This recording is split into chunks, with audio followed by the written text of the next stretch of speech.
Subscription کے button کو دبائیے اور ساتھ بیل آئیکن پر کلک کیجیے تاکہ آپ کو تمام ویڈیو فوراً مل سکیں۔ اس ویڈیو پسند آنے کی صورت میں اسے لائک، کمنٹ اور شیئر کرنا مت بھولیں۔ سلطان محمود نے دیکھ لیا تھا کہ اس قلعے کو سر کرنا بہت ہی مشکل ہے۔ جن چڑھانوں پر یہ قلعہ تھا ان پر پاؤں جما کر ٹھہرنا بہت مشکل تھا۔ اس کے باوجود سلطان محمود نے فوج کو حکم دیا کہ پوری بلند آواز سے نعرے لگائے جائیں اور قلعے پر ہلہ بول دیا جائے۔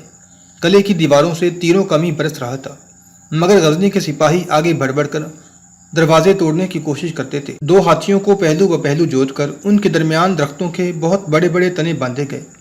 ہاتھی دوڑتے دروازوں کی طرف جاتے اور تنوں کے اگلے سرے دروازوں سے ٹکراتے، مگر دروازے مضبوط تھے۔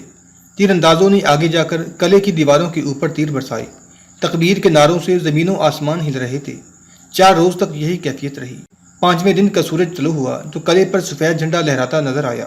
سلطان محمود نے حکم دے دیا کہ لڑائی بند کرتے جائے۔ قلعے کی دیواروں سے اب کوئی تیر نہیں آ رہا تھا۔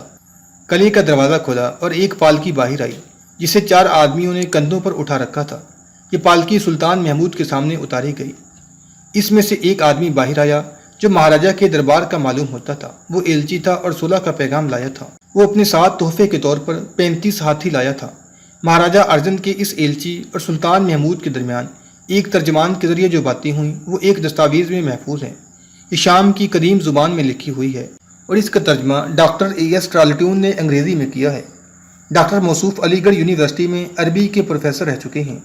اس کا ترجمہ یوں ہے: سلطان محمود غزنوی نے قلعے پر ایسے طوفانی حلے بولے کہ 4 روز بعد مہاراجہ ارجن کا ایک سفیر پالکی میں باہر آیا۔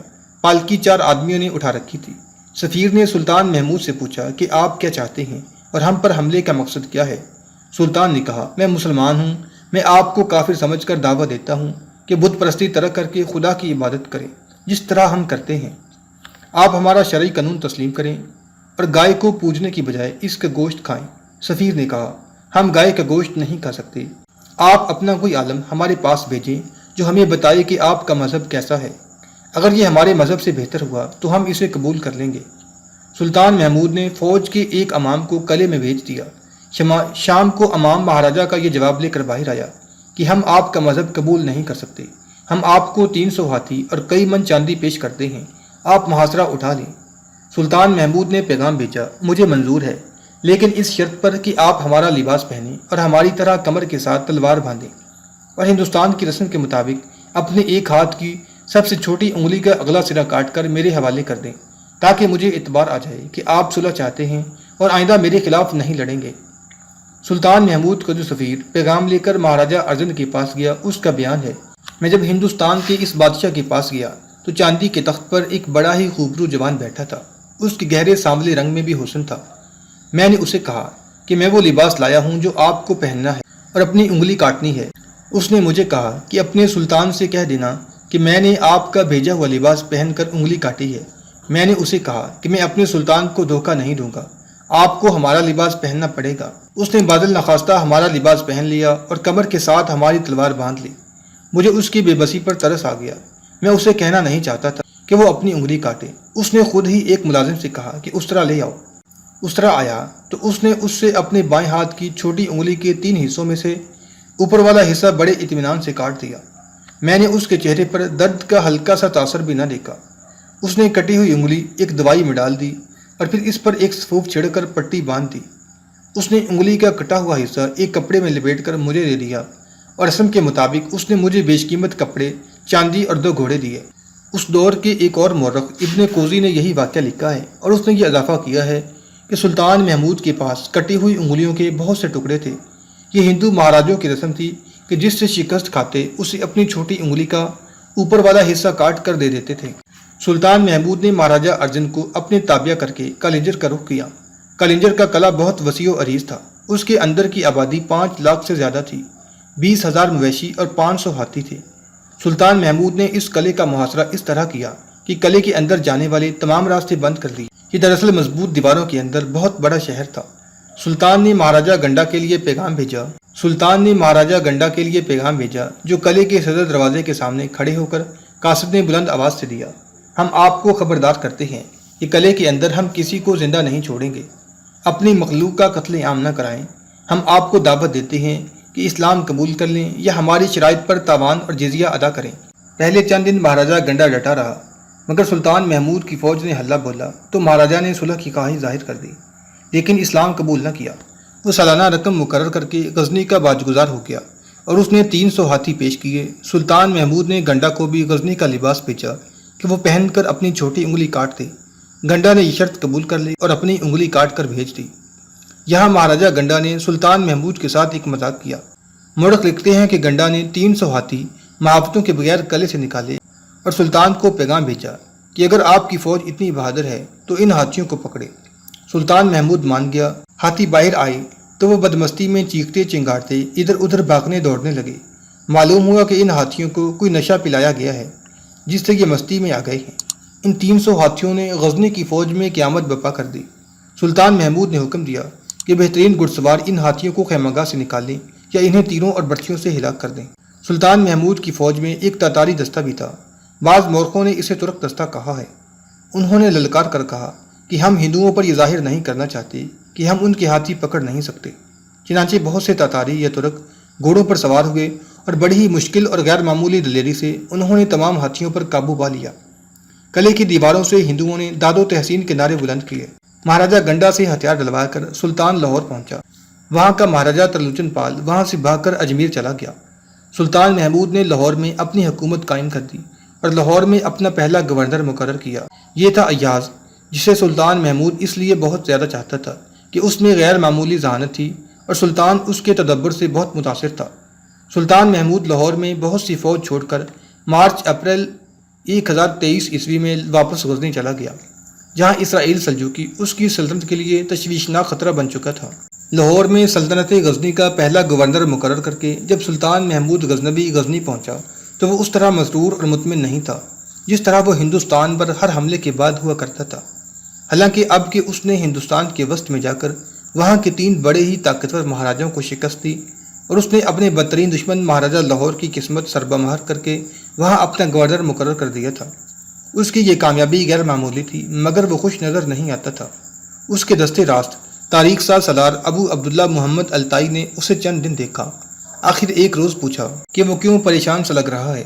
سلطان نے ہلکی سی مسکراہٹ سے وجہ بتائی۔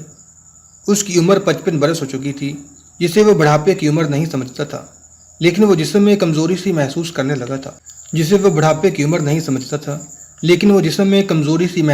لگا تھا۔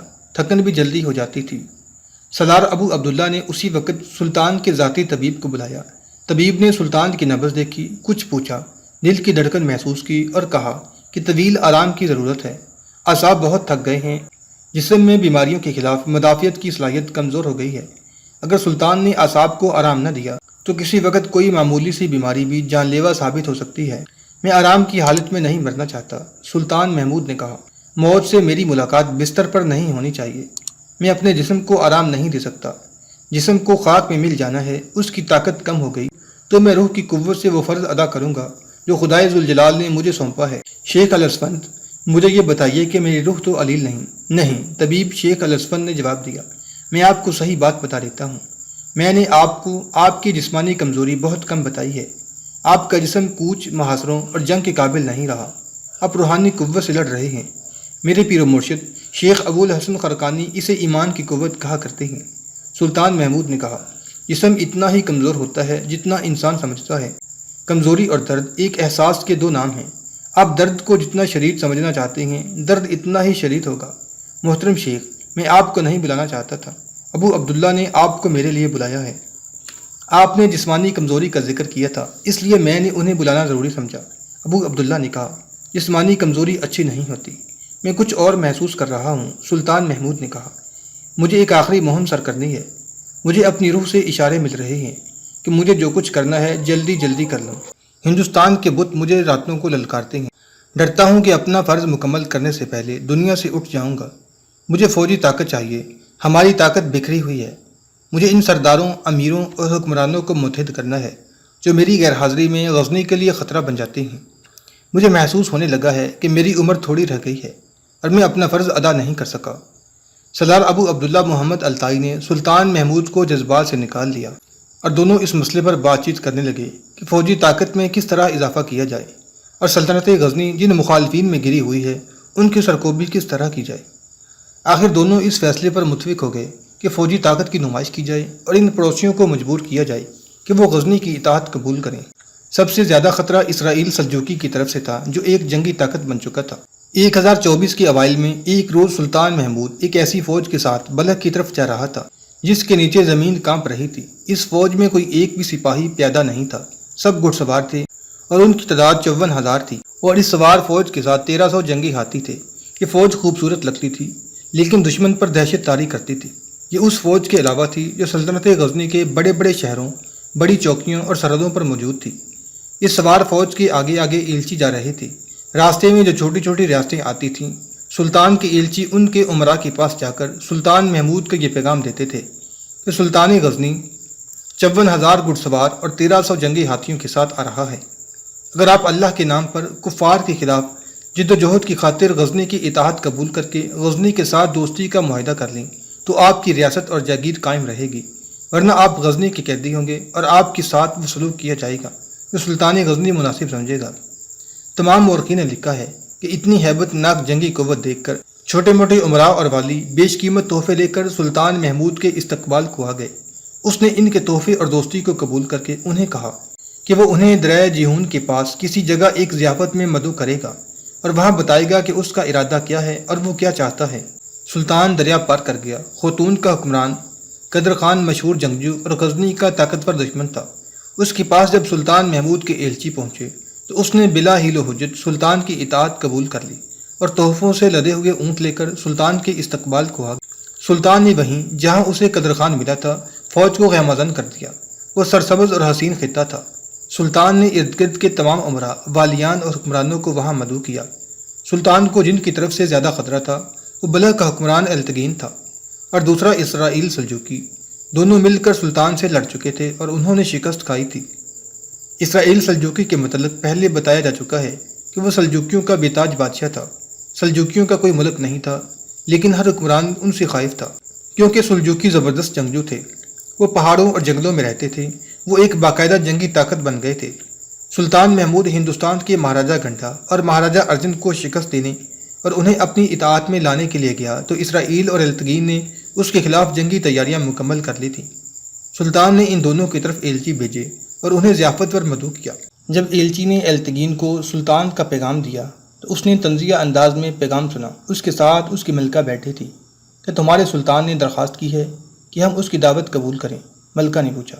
ملکہ عالیہ، ایلچی نے کہا، سلطان غزنی نے والی بلخ و سمرقند التگین کو ضیافت میں مدعو کیا ہے۔ انہوں نے آپ کا ذکر نہیں کیا تھا۔ تمہارے سلطان کے ارادے کیا ہیں؟ التگین نے پوچھا۔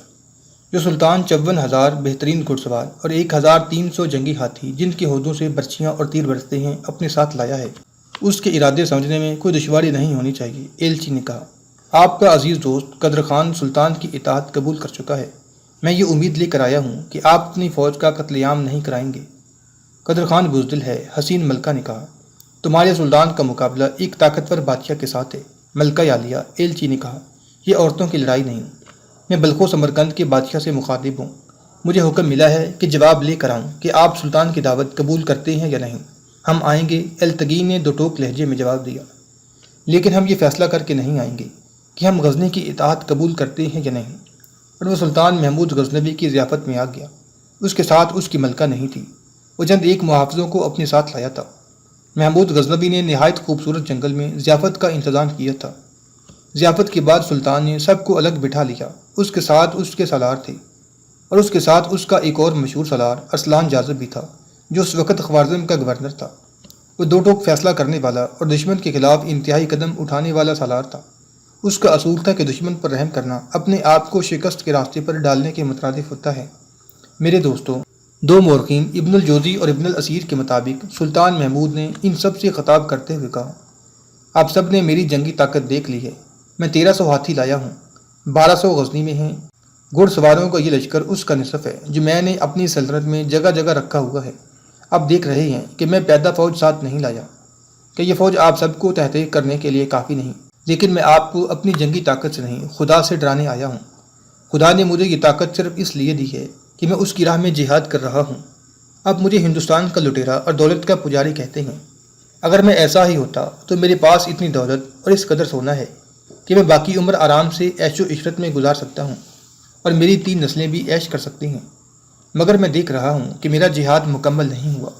اب دیکھ رہے ہیں کہ میری ساری عمر کوچ اور جنگ کرتے گزری ہے، اور میں محل میں نہیں میدان جنگ میں مرنا چاہتا ہوں۔ میرے خزانے یہیں رہ جائیں گے اور میری لاش ہندوستان کی مٹی میں مل جائے گی۔ آپ سب میرے خلاف ہیں، لیکن آپ کا آپس میں بھی اتحاد نہیں۔ آپ حکمرانی کے شیدائی ہیں کہ آپ چین کی زندگی بسر کر رہے ہیں، اس لیے آپ سب کے دلوں پر خوف طاری رہتا ہے۔ آپ نے اللہ کے بندوں کو اپنی رعایا اور اپنا غلام بنا رکھا ہے۔ محترم التگین، وادی بلخ و سمرقند ہم میں موجود ہیں۔ میں سن رہا ہوں کہ یہ اپنی رعایا پر ظلم و تشدد کرتے ہیں اور کوئی ایک بھی انسان ان سے خوش نہیں۔ میں جانتا ہوں کہ حکمرانی دل کو تسکین اور دماغ کو نشہ دیتی ہے۔ آپ میں کچھ ایسے بھی ہیں جو مذہب کا دھوکہ دے کر حکومت کر رہے ہیں۔ ایسے حکمران اپنی رعایا کے سامنے اپنے الفاظ میں زاہد اور پارسا بنے رہتے ہیں، لیکن وہ بھول رہے ہیں کہ ان کے اوپر ایک طاقت ہے جو صرف ان کا نہیں، ساری دنیا کا تختہ الٹ سکتی ہے۔ یہ دنیا اسی طاقت کے حکم سے وجود میں آئی ہے۔ رعایا پر ظلم، رعایا کو انسان نہ سمجھنا، خدا کے بندوں کو خدا کے سچے مذہب کا دھوکہ دینا، ایسے گناہ ہیں جو خدا معاف نہیں کرتا۔ اور آج خدا نے مجھے آپ کے سر پر بھیج دیا ہے۔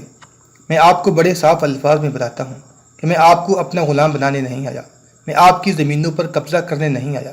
میں آپ کو یہ بتانے آیا ہوں کہ یہ زمین اللہ کی ہے، اور اس زمین پر ہر انسان کا، خواہ وہ کتنا ہی ادنا ہے، اتنا ہی حق ہے جتنا ایک بادشاہ کا، ایک سلطان کا اور ایک امیر کا ہے۔ میں آپ کو اسلام کے نام پر متحد کرنے آیا ہوں۔ میں آپ میں سے کسی کو بھی میدان جنگ میں نہیں لے جاؤں گا۔ یہ فرض میں اپنے ذمے رکھتا ہوں۔ مجھے ہندوستان کو اسلامی سلطنت بنانا ہے۔ ہندوستان مسلمانوں کا ہے۔ ہندوستان ان شہیدوں کا ہے جو محمد بن قاسم کے ساتھ نعرے لگاتے آئے تھے اور شہید ہو گئے۔ آج ان کی ہڈیوں کی خاک پر بت خانے تعمیر ہو گئے ہیں، وہاں مسجدیں ویران ہو گئی ہیں، وہاں اسلام کی بیٹیوں کی عصمتیں لٹ رہی ہیں، وہاں اسلام کا چراغ ٹمٹما رہا ہے۔ میرے بھائیوں، میں ایک عقیدے کی جنگ لڑ رہا ہوں۔ ذرا دور آگے مستقبل میں جھانکیں۔ اگر ہم نے ہندو کا ڈنک پوری طرح نہ مارا اور اس باطل مذہب کو جڑوں سے نہ اکھاڑا تو ہندوستان مسلمانوں کا مذہبہ خانہ بنا رہے گا، وہاں کی مسجدیں استبل بن جائیں گی۔ آپ اچھی طرح سمجھتے ہیں کہ میں کیا کہہ رہا ہوں۔ آج تک آپ نے اپنے کان، اپنی آنکھیں اور اپنے دماغ بند رکھے، آج میں انہیں کھولنے آیا ہوں۔ آپ کے سامنے 2 راستے ہیں، ایک یہ کہ آپ سب اپنی اپنی فوج کا نصف حصہ مجھے دے دیں جو مجھے ہندوستان لے جانا ہے، اور آپ سب ایک عہد نامہ کریں کہ آپ میری غیر حاضری میں غزنی کے خلاف ہتھیار نہیں اٹھائیں گے بلکہ غزنی کی پاسبانی کریں گے۔ دوسرا راستہ یہ ہے کہ میں آپ سب کو گرفتار کر لوں اور آپ کی ریاستوں اور جاگیروں کو اپنے قبضے میں لے لوں۔ خدائے ذوالجلال نے مجھے اتنی طاقت دی ہے کہ میں اپنا یہ ارادہ پورا کر سکتا ہوں۔ سلطان محمود خاموش ہو گیا اور اس کی نظریں سب پر گھومنے لگیں۔ جس کسی کو میری شرط منظور نہیں وہ ہاتھ کھڑا کر دے، سلطان محمود نے کہا۔ کسی ایک نے بھی ہاتھ نہ اٹھایا۔ سلطان محمود نے سب کو خراج تحسین پیش کیا اور کہا کہ کل عہد نامہ تحریر ہوگا اور ہر ایک کی اس پر مہر لگوائی جائے گی۔ اگلی صبح سلطان محمود نے نماز سے فارغ ہوتے ہی عہد نامہ تحریر کرایا اور سب کو بلایا۔ اسے اطلاع دی گئی کہ سمرقند و بلخ کا حکمران التگین غیر حاضر ہے۔ ذرا سا سراغ یہ ملا کہ شہر کی تاریکی میں چند گھوڑے فلاسمت جاتے دیکھے گئے تھے۔ سلطان کے حکم سے سوار دوڑا دیے گئے جنہوں نے اسے راستے میں جا لیا۔ اس کے ساتھ محافظ تھے۔ اس نے محافظوں کو مقابلے کا حکم دیا، لیکن غزنی کے سواروں کی تعداد زیادہ تھی۔ ان کی للکار پر محافظوں نے مقابلے کی جرأت نہ کی۔ التگین کو واپس لے آئے اور سلطان کے سامنے لا کھڑا کیا کہ تم خدا کی گرفت سے بھاگ سکتے ہو۔ سلطان محمود نے کہا، میں اپنی اطاعت کا نہیں، خدا کی اطاعت کا پیغام لے کر آیا تھا۔ تمہارے بھاگنے کا سبب کیا ہے؟ میں غزنی کی اطاعت قبول نہیں کروں گا، التگین نے جواب دیا۔ سلطان محمود نے حکم دیا، اسے اسی وقت زنجیروں میں باندھ کر ہندوستان بھیج دو اور ملتان کے قلعے میں قید کر دو۔ یہ باقی عمر وہیں گزارے گا۔ اس کی باقی عمر ملتان کے قلعے میں ایک کوٹری میں گزری۔ باقی سب نے عہد نامے پر دستخط کر دیے۔ سلطان محمود ابھی ادھر سے فارغ ہوا ہی تھا کہ اسے اطلاع دی گئی کہ اسرائیل سلجوقی آ گیا ہے۔ جیسا کہ بتایا جا چکا ہے کہ وہ سلجوقیوں کا بیتاج بادشاہ تھا۔ اس کا کوئی ملک نہیں تھا، لیکن چھوٹی موٹی ریاستوں پر اس کی دہشت طاری تھی۔ اس کی فوج کرائے پر لی جاتی تھی۔ سلجوقیوں کے علاوہ کئی اور خانہ بدوش اور جنگلوں میں رہنے والے قبائل اس کے ساتھ جا ملے تھے۔ اس طرح اس کے لشکر کی تعداد لاکھوں ہو گئی تھی۔ یہ ساری تعداد جنگجو تھی اور بے حد دلیر۔ اسرائیل سلطان محمود کو اپنی وفاداری پیش کرنے آیا تھا۔ وہ ایک بار سلطان محمود سے شکست کھا چکا تھا اور اس کی ایک بڑی ہی تباہ کن زمین دوز کارروائی ناکام ہو چکی تھی۔ اس نے دیکھ لیا تھا کہ سلطان محمود اب جو جنگی طاقت لایا ہے اس کا وہ مقابلہ نہیں کر سکے گا۔ سلطان محمود کی جنگی چالوں اور اس کی فوج کے قہر سے وہ پہلے ہی واقف تھا۔ وہ آیا تو وفاداری پیش کرنے تھا، لیکن اس دور کی کتاب طبقات ناصری میں لکھا ہے، وہ اسرائیل ترکمانیوں کے ایک دستے کے ساتھ آگے آگے آ رہا تھا۔ اس نے اپنے سر پر ٹوپی ٹیڑھی رکھی ہوئی تھی جو اس کی رعونت اور شجاعت کا اظہار کرتی تھی، اور اس کی گردن اکڑی ہوئی تھی جیسے وہ کسی سے ڈرنے والا نہیں۔ اسی تحریر میں اس کے متعلق لکھا ہے، وہ جب کسی کے تعاقب میں ہوتا یا کسی کے خلاف لڑ رہا ہوتا تو وہ طوفانی بگولے اور کڑکتی ہوئی گٹا کی مانند ہوتا تھا۔ اس کے مقابلے میں جو آتا وہ ہمیشہ کے لیے مٹ جاتا تھا۔ وہ فضا میں اڑتا ہوا کوئی پرندہ اور جنگل میں دوڑتا کوئی ہرن اس کے تیر سے بچ کر نہیں جا سکتا تھا۔ وہ سلطان محمود سے ملا۔ سلطان محمود نے اس کے ساتھ وہی باتیں کی جو وہ دوسروں سے کر چکا تھا۔ اسرائیل نے سلطان کی اطاعت قبول کر لی۔